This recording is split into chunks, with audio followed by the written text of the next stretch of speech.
So if you're a new UFC fan anytime in the last 3 years and you really haven't gotten to see much of Conor McGregor at his height, you've gotten to see the 42nd win over Don Cerrone, the loss to Habib, but you didn't get to see the win over Jose Aldo, Chad Mendez, the Nate Diaz fights, or the Eddie Alvarez fight. So my first one on this list is definitely going to be the Eddie Alvarez fight. I mean, that was just a masterclass, both rounds. If you have a chance, I would definitely say go rewatch that one. I mean, the composure he showed from the beginning of the fight to the end, and even when he finished the fight, the composure he showed in winning and how relaxed he seemed when he won, it was just really showed as to who he was. So that's the first one on my list.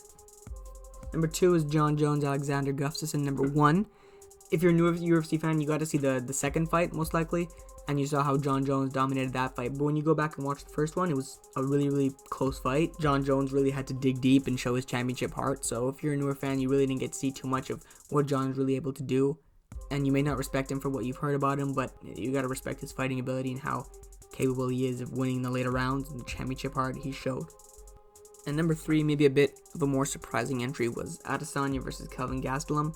If you just came back from watching the Yoel Romero Stylebender fight, obviously you kind of have a sour taste in your mouth of what Stylebender brings to the cage. So I think he deserves for you to go back and watch that Gastelum fight, because that was really an amazing fight from the moment it started to when it finished. Non-stop action, showed championship heart, Stylebender did. So I think he deserves you guys to go watch that one and kind of remember what the reason is that he has so many fans. So that's my number 3.